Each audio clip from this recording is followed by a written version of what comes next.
सबसे पहले मुझे ये बताएं जी, आपको दावत नहीं मिली या आप गए नहीं? हमको दावत मिलने का सवाल ही नहीं था क्योंकि हमारा एजेंडा अलग है। आप पर आए हैं। क्या कह रही है Jammu Kashmir Apni Party People's Alliance for Gupkar Declaration की में भागीदारी People's Alliance for Gupkar Declaration में जम्मू कश्मीर अपनी पार्टी की नहीं है? क्यों नहीं बुलाया गया सैयद अल्ताफ़ बुखारी को कि वो भी People's Alliance for Gupkar Declaration का हिस्सेदार बने? मेरे साथ इस वक्त जम्मू कश्मीर अपनी पार्टी के नेता विक्रम मल्होत्रा हैं। मल्होत्रा साहब, सबसे पहले मुझे ये बताएं जी, आपको दावत नहीं मिली या आप गए नहीं? हमको दावत मिलने का सवाल ही नहीं था क्योंकि हमारा एजेंडा अलग है। आप पर आए हैं? बिल्कुल नहीं, हम स्टेट के हैं, उनके लिए पराये हो सकते हैं। हमारा एजेंडा और हमारा जो गठन हुआ था 8 मार्च को, वो इसीलिए हुआ था कि 370 के एब्रोगेशन और 35 के जाने के बाद, चूंकि ये मामला सुप्रीम कोर्ट में है, आगे चलना है, लोगों के मसाइल आगे लेके जाने हैं। सुप्रीम कोर्ट का जो भी फैसला होगा वो सर्वमान्य है। पर आज इस एजेंडा का हिस्सा कि 370 हम बोले आप वापस लाओ और हम तब तक आगे नहीं चलेंगे, हम कोई चुनाव नहीं लड़ेंगे, हम कोई बात नहीं करेंगे, ऐसा जम्मू कश्मीर पार्टी का मानना बिल्कुल नहीं है अपनी पार्टी का। सो इसलिए इस थॉट प्रोसेस का हिस्सा होने का सवाल ही नहीं है। जैसे आपने कहा थॉट प्रोसेस का हिस्सा होने का सवाल ही नहीं है, ये कहा जा रहा है कि जी आपको तो बुलाया ही नहीं गया क्योंकि नेशनल इस People's Alliance for Gupkar Declaration में जो नेता हैं वो ये कह रहे हैं कि जी ये तो वही करते हैं जो इनको बीजेपी के लोग कहें। देखिए, कांग्रेस को बुलाया नहीं, कांग्रेस इसका हिस्सा बनी थी। जो पहली डिक्लेरेशन हुई थी, फिर उनको क्या एहसास हुआ, फिर कांग्रेस क्यों नहीं गई? First signatory G Mir was a signatory to this Gupkar Declaration, तो ओपनली कहा गया था। तो क्योंकि कुछ पार्टीज ऐसी हैं जिनके एजेंडे जो हैं वो नेशनलिस्ट एजेंडाज हैं, ठीक, and we stand for the people of Jammu and Kashmir. ठीक, We demand restoration of the statehood, we demand domicile, we demand land domicile, everything. But we demand for the people of J&K holding the tricolor in the hand. लेकिन जब आप ये कहते हैं, क्योंकि ये कहा People's Alliance for Gupkar Declaration People's Alliance कि लोगों का अलायंस है, जब लोगों के अलायंस की बात की तो उसका मतलब ये हो गया कि जम्मू कश्मीर के तमाम लोग। अब अगर मैं जम्मू कश्मीर अपनी पार्टी को देखूं तो जम्मू कश्मीर अपनी पार्टी में जो मेरी इतला है उसके मुताबिक गुल अरनास गुलाबगढ़ को 2 भाइयों ने प्रेजेंट किया है, आज आपकी पार्टी में है। दरहाल से पीपल्स डेमोक्रेटिक पार्टी के एमएलए भी रहे हैं और नेता भी और मिनिस्टर भी रहे हैं जुल्फ़िकार चौधरी, वो आपकी पार्टी का हिस्सा हैं। उसके अलावा जो कई बहुत सारे लोग आपके, और आप खुद कांग्रेस को आपने जम्मू ईस्ट से रिप्रेजेंट करा हुआ है, तो इसका मतलब आपका भी सियासी वजूद है, सियासी तौर पर आप भी बहुत इंपॉर्टेंट हैं और आप भी लोगों की आवाज़ हैं। तो आपसे जानना चाहूँगा, क्या आपको लगता है कि आपको दरकिनार करके, आपको बाहर रख के या आपके बाहर रहते हुए People's Alliance for Gupkar Declaration जब दिल्ली में जाकर कोई बात करेगी, उसमें बीजेपी की बात नहीं होगी, उसमें कांग्रेस की बात नहीं होगी, उसमें जम्मू कश्मीर अपनी पार्टी की बात नहीं होगी, Jammu Kashmir national panthers party की बात नहीं होगी, उसमें और कई दल हैं जिनकी बात नहीं होगी, क्या माना जाएगा कि वो बात जम्मू कश्मीर के लोगों की है? नहीं, बिल्कुल नहीं। देखिए, एक अगर 4 पार्टी संगठित होके एक प्लेटफॉर्म बनाती हैं, उसका हरगिज़ ये मतलब नहीं है कि they represent the whole strata of the political spectrum. जो राजनीतिक स्पेक्ट्रम है उसको पूरे को रिप्रेजेंट ये करते हैं, तो ऐसा हरगिज़ नहीं है। ये कुछ political parties with a common agenda, with intrinsic differences, when they don't see eye to eye on anything, political rivals, they get together for an opportunistic alliance to further a thought process which is lying in the Supreme Court. आदरणीय उच्च न्यायालय के सामने ये मामला विचाराधीन है।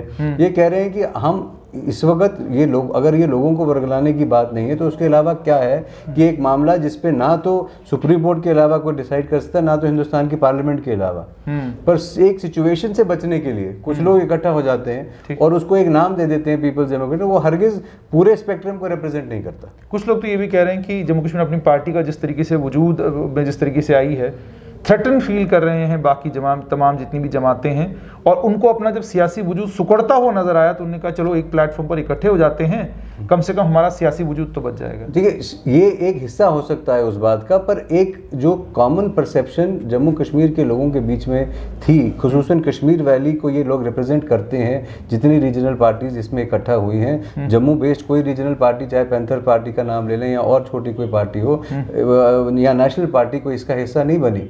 क्योंकि इन लोगों का एक स्टैंड था, ये लोग के जो बयानात थे जो उसके बाद भी आए, उसमें और कोई टेकर था नहीं सिवाय इन लोगों के।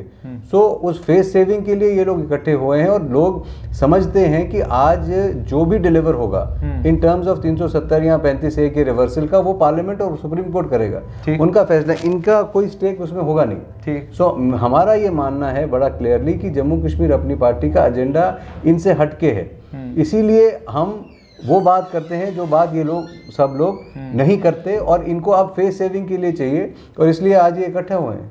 आदित्य जी, विक्रम जी, एक चीज़ आपसे और समझना और चाहूँगा कि क्या आपको ये लगता है, क्योंकि आप जम्मू कश्मीर अपनी पार्टी में हैं, सियासत पे नज़र रखते हैं, कहीं ऐसा तो नहीं कि नेशनल कॉन्फ्रेंस, और क्योंकि इसमें बड़ी पार्टी तो नेशनल कॉन्फ्रेंस ही है, बाकी तो छोटी छोटी पार्टियां हैं, पीपल्स डेमोक्रेटिक पार्टी का भी हाल ख़राब है, उस आधे से ज़्यादा नेता तो आपकी पार्टी में है, तो क्या ऐसा तो नहीं कहीं बलि का बकरा बनाया है नेशनल कॉन्फ्रेंस ने बाकी तमाम पॉलिटिकल पार्टीज़ को अपनी साख बचाने के लिए, कि भाई लोगों के बीच में एक इंप्रेशन चला जाए कि हम जो हैं वो जम्मू कश्मीर के लोगों के एस्पिरेशंस को रिप्रेजेंट करते हैं? देखिए, ये इसमें मैं ज़्यादा डिटेल में नहीं जाना चाहूँगा कि किसने किसको बलि का बकरा बनाया, पर इसमें एक बात तो तय है, चाहे वो पीपल्स कॉन्फ्रेंस हो, पीडीपी हो, नेशनल कॉन्फ्रेंस हो, आप ये देख चुके हैं पास्ट में कि किस तरह के बयानात एक दूसरे के लिए दिए गए।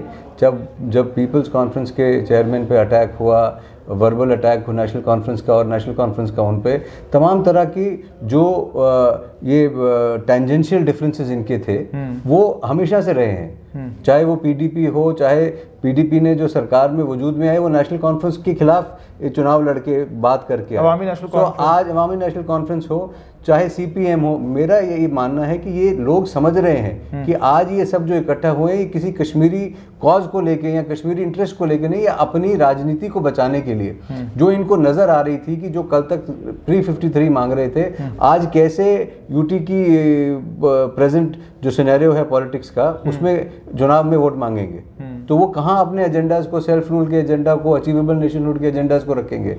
सो इसलिए इस सिचुएशन में काम करने के लिए, इस सिचुएशन में जहां अब भाई आपको संघर्ष करना है और अपने पुराने एजेंडाज को छोड़ के एक नए अवतार में राजनीति करनी है, तो उसके लिए मुझे लगता है ये मुश्किल से बचने के लिए इन्होंने इस पीपल्स अलायंस का गठन किया। कुछ नेता तो इस पीपल्स अलायंस पर गुपकार डिक्लेरेशन का ये भी कह रहे हैं कि जम्मू कश्मीर अपनी पार्टी ने बड़ी बड़ी बातें की थी, ना 4G ला सके, लैंड लॉज जो आए हैं वो भी लोगों की उमंगों और लोगों की ख्वाहिशों के मुताबिक नहीं है, कोई बात इनकी दिल्ली मान ही नहीं रहा, तो जम्मू कश्मीर अपनी पार्टी जो है वो डिस्क्रेडिट हो चुकी है, ये बात है लोगों के बीच में। I look at it differently. मेरा ये मानना है कि जब आप देश के प्रधानमंत्री और देश के गृह मंत्री से मिलने जाते हैं उनके बुलाने पे, और जब वो आपको कुछ अश्योर करते हैं तो आप उस बात को फेस वैल्यू पे लेते हैं। और जब अपनी पार्टी का डेलीगेशन दिल्ली गया था और हमको no less than the prime minister of this country और home minister of this country, उन्होंने अश्योर किया था कि आपको स्टेटहुड रिस्टोर की जाएगी, आपकी लैंड को प्रोटेक्ट किया जाएगा, आपकी जॉब्स को प्रोटेक्ट किया जाएगा।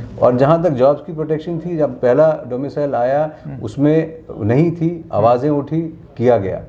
जहां तक लैंड की बात है, we are disappointed with the government of India, we are disappointed with the present land law which has come, because हमारा ये मानना है कि हम चाहते हैं कि जम्मू कश्मीर की लिमिटेड ज़मीन जो है वो जम्मू कश्मीर के निवासियों के लिए बचाई जाए। डेवलपमेंट हो, इंफ्रास्ट्रक्चर डेवलपमेंट हो, इन्वेस्टमेंट आए, उसके लिए बहुत अपॉर्चुनिटीज़ है, इंडस्ट्री लगे, होटल्स बने, कॉलोनीज बने, हाई राइज बिल्डिंग्स बने, पर उसके साथ साथ आपकी जो पहचान है, जो आपकी एथनिक माइनॉरिटी डोगरा होने की वजह से, कश्मीरी होने की वजह से, लद्दाखी होने की वजह से, उसको प्रिजर्व करना भी बहुत ज़रूरी है। उसके लिए कमर्शलाइजेशन की कॉस्ट इतनी बड़ी है कि उसके लिए उसकी बलि नहीं दी जा सकती। तो आप लड़ाई लड़ेंगे इसके लिए? बिल्कुल लड़ेंगे। पहले भी हम सड़कों पे आए, हम दोबारा सड़कों पे आएंगे, हमने संघर्ष किया। और आप ये देखिए, पॉलिटिक्स में कभी ऐसा नहीं मुझे लगता होगा कि जो आप मांगे वो आपको पूरा मिल जाए, पर संघर्ष करना और लोगों को नज़र आए कि हम संघर्ष कर रहे हैं और हम करेंगे, और तब मुझे पूरी उम्मीद है कि केंद्र भी इसमें एक रीलुक जो है वो ज़रूर लेगा। डॉक्टर फारूक अब्दुल्ला महबूब मुफ्ती आज जम्मू पहुँचे हैं, मुजफ्फर शाह भी जम्मू में हैं, सजाद गनी लोन भी आने वाले हैं, अलग अलग लोगों से मिलने जा रहे हैं। क्या जम्मू कश्मीर अपनी पार्टी की तरफ से भी कोई लोग इनसे मिलने जाएंगे? नहीं, हम क्यों उनसे मिलेंगे। देखिए, आप आज ये लोग जम्मू आ रहे हैं और मुझे लगता है कि ये लोगों की एक जो थॉट प्रोसेस है उसको रिफ्लेक्ट करता है, जो हमेशा कश्मीर बेस्ड जो पॉलिटिकल पार्टीज हैं उनकी रही है कि आप कश्मीर में बैठ के फैसला करके आइए, एजेंडा तय करके आइए, जम्मू वालों को वो एजेंडा सुनाइए बस।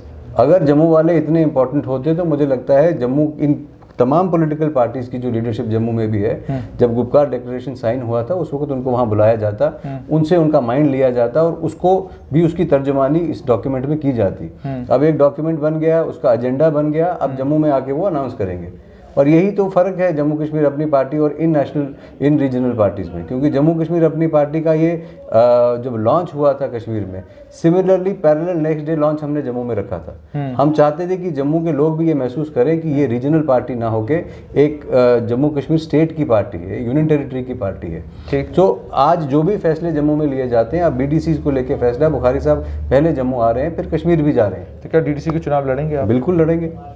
तो क्या DDC के चुनावों को ये माना जाए कि आपके लिए एसिड टेस्ट होकर पता चल जाएगा आप कितने पानी में हैं? एसिड टेस्ट देखिए, हम तो 8 महीने आप तो सारे एस्टैब्लिश्ड पॉलिटिकल प्लेयर्स हैं, आप में से कोई ये नहीं कह सकता कि हम नए हैं। वो ठीक है, वो जहाँ पार्टी नहीं है लेकिन आप जहाँ एस्टैब्लिश्ड पॉलिटिकल प्लेयर्स हैं वो वहाँ परफॉर्मेंस आपको दिखेगी। पर जहाँ अभी क्योंकि हम 8 महीने 8 मंथ ओल्ड पार्टी हैं, हम जहाँ कोशिश करेंगे, जहाँ नहीं भी हैं वहाँ अपना फुटप्रिंट बनाने की, पर जहाँ एस्टैब्लिश लोग हैं वहाँ नताइज जो हैं वो मुझे लगता है हमारे उम्मीदों के मुताबिक आएंगे। रोशनी को लेकर कुछ कहना चाहेंगे? रोशनी के ऊपर बहुत बड़ा बवाल है और कल जो लिस्ट आई उस लिस्ट में ये पता चल रहा है कि जिस शेड्यूल ट्राइब कम्युनिटी को एम्पावर करने की बात करी जा रही है, मैक्सिमम लोगों के नाम जो हैं उसमें वो शेड्यूल ट्राइब। देखिए, रोशनी एक कानून था और जिस तरह से उसको तोड़ा जा रहा गया है और प्रेजेंट किया जा रहा है, मुझे लगता है वो अनफेयर है। क्योंकि जब एक चुनी हुई लेजिस्लेचर कोई कानून बनाती है, उसमें अगर कुछ खामियां हो, उसमें कुछ बदलाव हो, वो किए जाने चाहिए, वरना लोगों का विश्वास उठ जाएगा लेजिस्लेचर से, वरना लोगों का विश्वास सरकारों से उठ जाएगा कि आज ये सरकार कोई कानून बना के जा रही है, यहाँ इसमें अगर कहीं रॉन्ग डूइंग हुई है वो अलग बात है, वो पिन पॉइंट की जा सकती थी। पर एक पूरे ही एक्ट को चैलेंज करके वो लोग जिन्होंने गाइडलाइंस को फॉलो करके इसमें किया होगा, उनको भी उसी कलर में पेंट कर देना, और फिर एक तरफ से जहां आपने बिल्कुल सही कहा कि एक कम्युनिटी को अपलिफ्ट करने की बात की जा रही है, उसी को टारगेट करना just because of its religion, मुझे लगता है वो सही बात नहीं। बहुत बहुत शुक्रिया। तो ये थे जम्मू कश्मीर अपनी पार्टी के नेता विक्रम मल्होत्रा। आप साफ तौर पे सुन चुके हैं कि People's Alliance for Gupkar Declaration के नेता जम्मू आए हैं, सब कुछ तय हो चुका है। अगर सब कुछ तय ही हो चुका है, सुनाना ही था तो प्रोविंशियल प्रधानों के जरिए सुना देते, हम सुन लेते।